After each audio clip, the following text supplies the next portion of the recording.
Howdy y'all, Christi here with Little Salty Homesteader, and today I'm going to be talking to you about companion planting. So let's go ahead and get started. Okay, I am setting you guys in my tomato patch. Alright, so this is essentially a companion planting 101, just a very basic rundown of the most important information that you need to know for companion planting.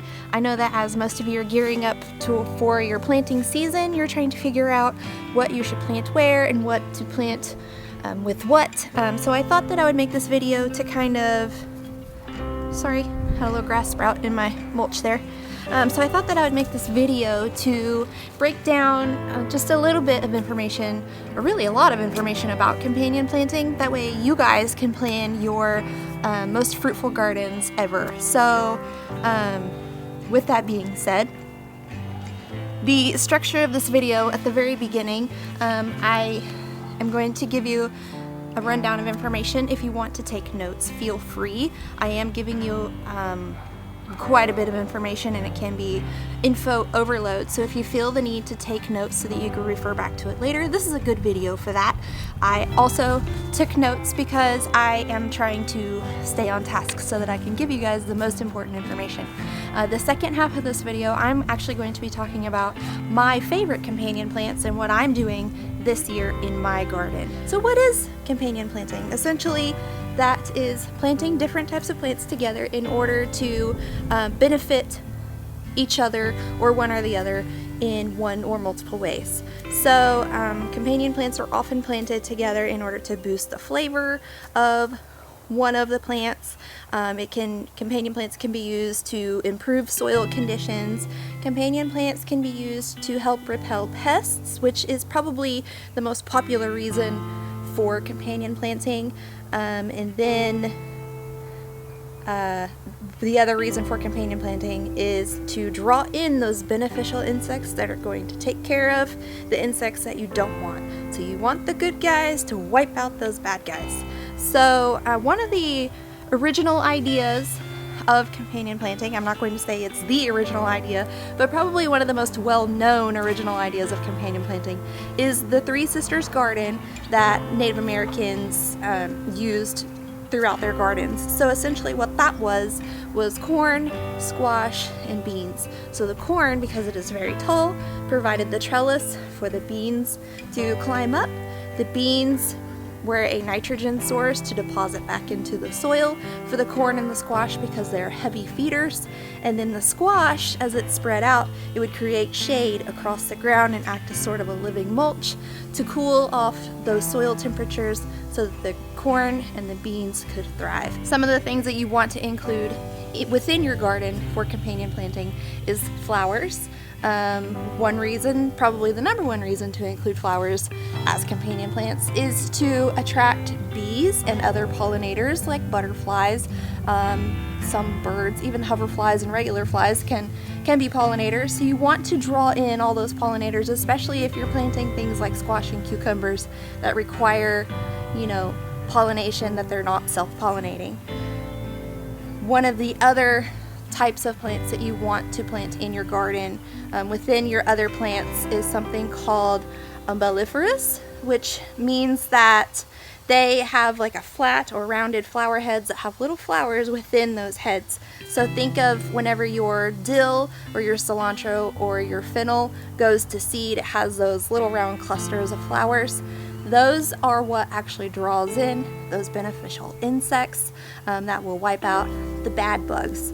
So think about it like it draws in those parasitic wasps. Those parasitic wasps will then lay their larvae on the hornworms, and the larvae will essentially kind of eat that hornworm and it looks really cool when it happens, but it's a gross process trying to describe it.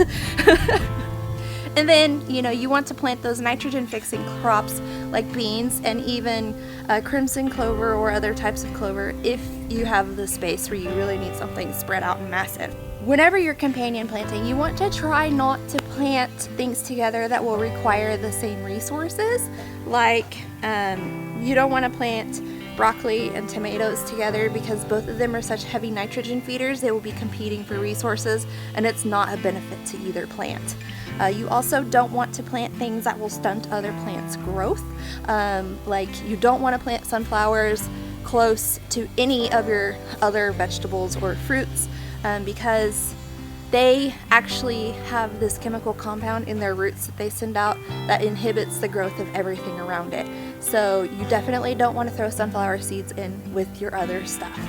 And then there are a few other garden enemies that you should be aware of whenever you are planning out your garden. So you don't want to plant tomatoes and potatoes together. That goes along with that heavy feeding situation, and they also attract the same type of pests. You also don't want to plant beans and onions together. The onions will stunt the growth of the beans, and if you're trying to grow the beans for nitrogen fixing, then it doesn't work out that way. You don't want to plant cucumbers with your herbs because the herbs will stunt the growth of cucumbers. So all of that being said, let's talk about what some of my favorite companion plants are, and I'll kind of walk you through the garden and show you how I'm using them. So I have my top 5 favorite companion plants are basil, marigolds, nasturtium, calendula, and beans. And then I'm also using dill in my garden, so that's number 6, probably tied for 5th with the beans. So basil is going to repel hornworms. The pollinators love it once it goes to seed, and it creates beautiful flower heads. And I mean, you know, it goes on pizza, so that's a good one to have. Marigolds will repel the harmful nematodes that eat the roots of your plants. They are a trap crop for spider mites, and they help repel aphids, and they are super pollinator friendly. So once you have marigolds blooming, you will probably see an increase in population in flying bugs like bees and butterflies. And then number 3 is nasturtium.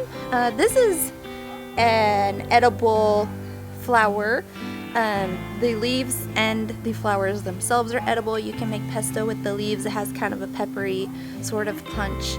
It is a trap crop for aphids, squash bug, and squash vine borers, and it is also pollinator friendly. So as you can tell by my favorite list, I really like planting things that attract the bees and the butterflies and all of the wonderful pollinators that we need in our gardens. But I also like to repel the bad bugs because they're kind of gross, and really I want to harvest the food from my garden. I don't want to feed my food to other insects that otherwise don't really do much for us, you know what I mean? So number 4 for me is calendula. This is another medicinal herb. It is actually used quite frequently in skincare to treat rashes and sunburns and eczema and other type of skin conditions. It also repels hornworms, and the pollinators love it as well. Number 5 for me is beans. Sorry, I'm watching the dog. Number 5 for me is beans. This is the nitrogen fixing crop. So you plant the beans, you harvest all that you want, and then you let the plant completely die. You do not pull it out of the soil. What happens with beans is they pull the nitrogen out of the air, suck it down, and hold it in their roots. If you pull it, it's not going to deposit that nitrogen back into the soil. So you just want to let it die, and it's going to look ugly for a little while, but as it dies and starts to decompose, it's going to deposit all that nitrogen back into the soil so that the plants around it can have that nitrogen boost. And then number 6, as I promised, is dill. That's the umbelliferous, I'm sure that I'm butchering the pronunciation of that word, type of crop with those rounded flower heads that draws in beneficial insects. There's also some studies that show that if you grow it before it actually gets to that flowering stage, it will help you repel hornworms in your garden. Hornworms will go after things like tomatoes, peppers, and sometimes eggplant. So anytime that you can repel those is a it's good because they can completely wipe out your crops very quickly. That is a pest that I battled very badly last year. I did not do companion planting like I should have, and I really battled a hard battle trying to not let the hornworms completely wipe out my garden. Let me show you how I'm using them throughout my garden so you can kind of get an idea of what you can do as well.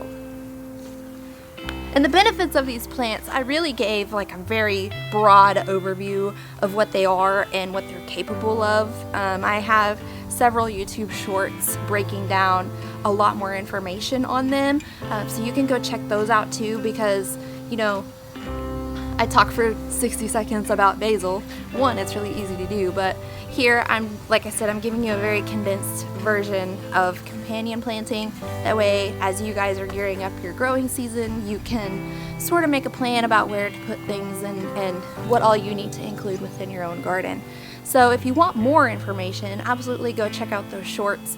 I will try to create like a playlist where it just has the companion planting ones. That way it's easier for you guys to find.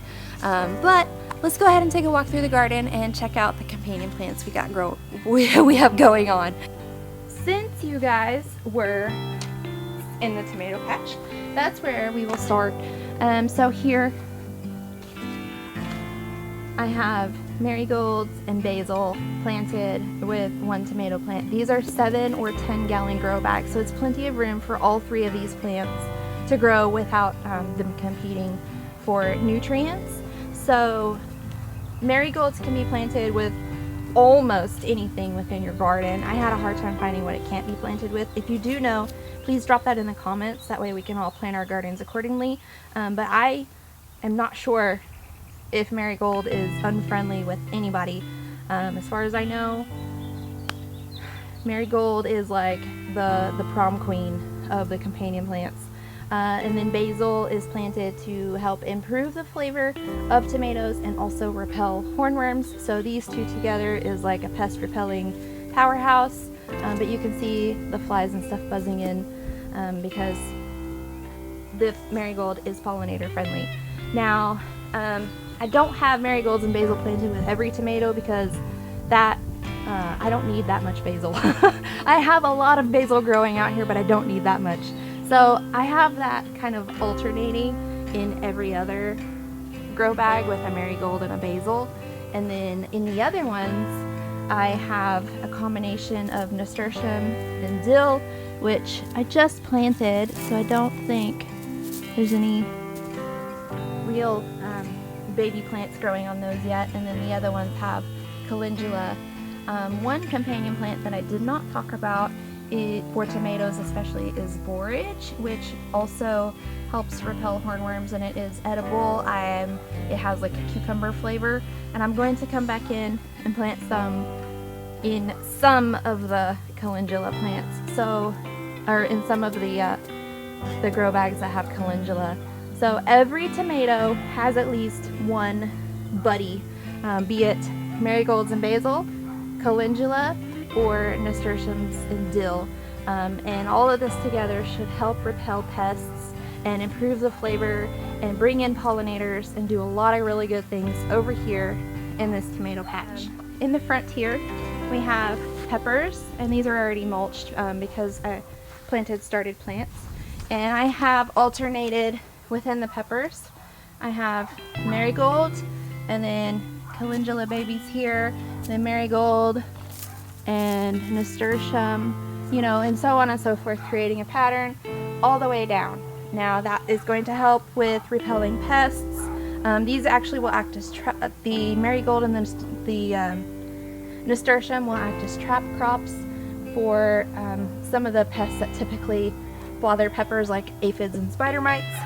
Once I see one of these has become kind of infested with the pests that I'm trying to not have, I'll just pull it out and I'll plant a new one. I have tons of seeds, it'll be just fine. And then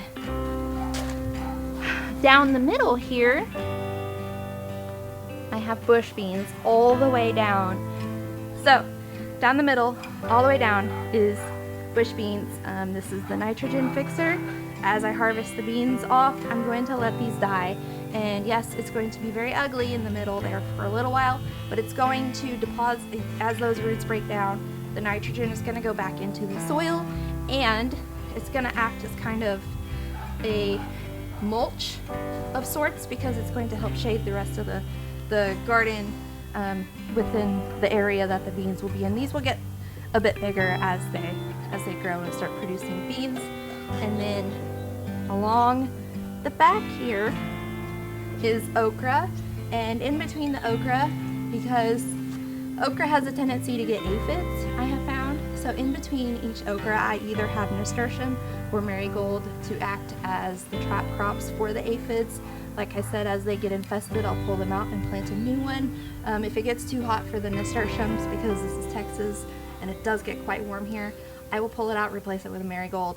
The idea here is for all of the aphids to go to the flowers instead of the okra, because I want to eat the okra, I don't want the aphids to have it.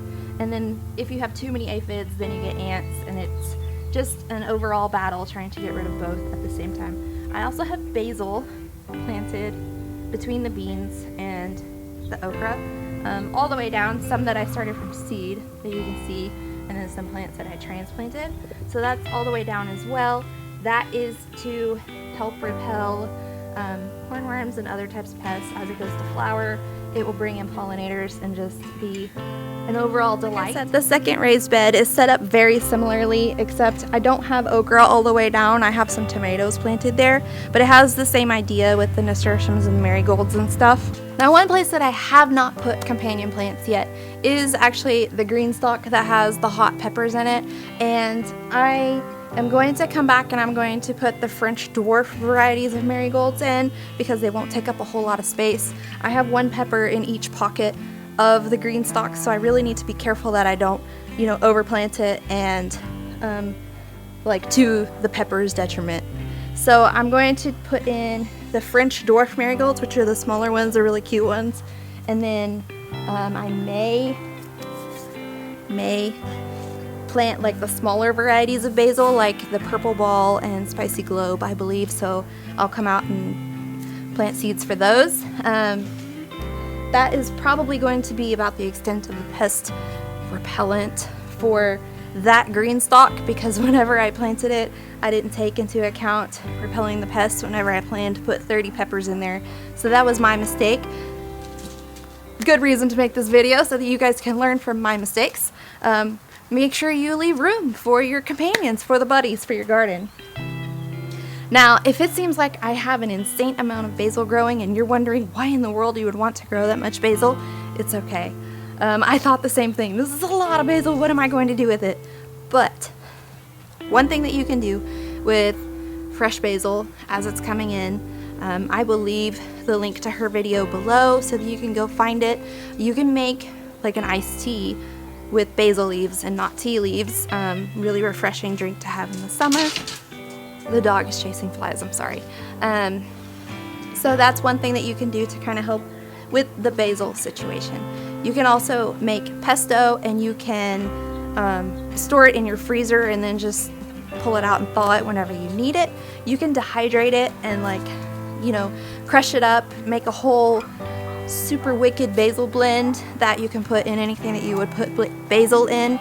And if you have like an exorbitant amount of that, you can give it away as a Christmas gift, and nobody will be giving a gift exactly like what you're giving, so that would be kind of a neat idea. I really like handmade gifts, so I imagine there are lots of other people out there that do as well.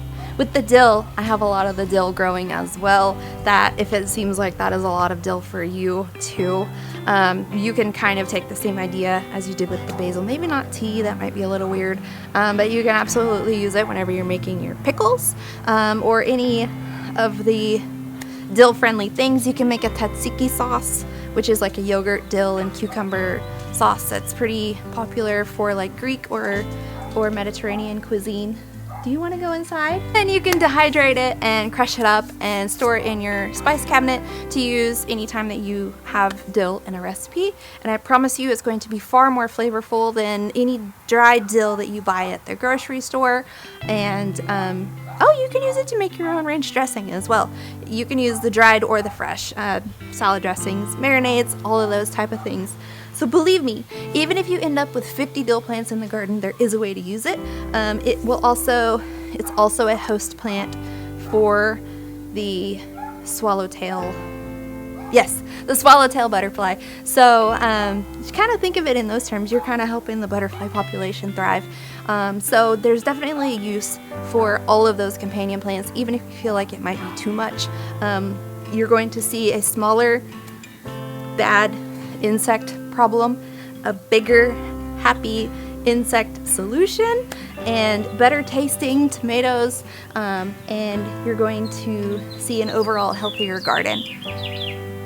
Because what you're actually doing is creating an ecosystem for all of your plants to thrive with all of the other creatures like the bird you hear in the background.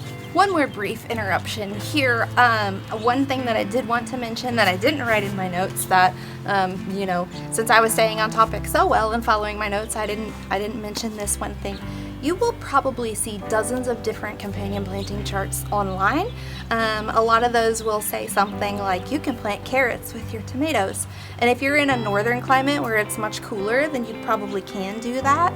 But keep in mind that not all companion planting charts are created for the region that you live in. So here, where it is super hot, I cannot plant carrots with my tomatoes. I won't actually get the carrot root to develop. I'll just get the greenery, which is fine. I can use the carrot greenery for pesto or something. But if I'm going to plant the seed, I want the carrot root as well. So just keep in mind if you're looking at those companion planting charts that it may not work for your environment. So just kind of think about if you live in a very hot region, if it tells you to plant a cooler weather crop with your warmer weather crop, it probably won't work out. But you can definitely plant dill and basil and nasturtium and marigolds and bush beans or even the pole varieties of beans within your garden with no issue, regardless of where you live within the United States, because those things grow throughout the summer, top to bottom of the country. So I will include a link below to a website that is going to also tell you more garden enemies, meaning stuff that you don't want to plant together. I gave you a very basic list. This one goes into much more detail and explains a whole lot more why. I just didn't want to give you 45 minutes of plant this with this and don't plant this with this. My approach to companion planting is mostly for pest control, which is what most people companion plant for, but there are other things to consider too whenever you're companion planting, or whenever you're thinking about your reasons to companion plant. So the website that I'm going to link below is going to talk quite a bit more about that. The video that I did today was mostly from the pest repelling perspective, and then with the bush beans, the nitrogen fixing. If you did find this video beneficial today and you want to see more content like this, please like, subscribe, and hit that notification bell. I'm currently uploading videos every Thursday until my work project is finished with my corporate job, and then I'll be back to Monday and Thursday upload. But that's all that I have for you today on Companion Planting 101. I do hope that you guys have a wonderful week, and I will see you next Thursday.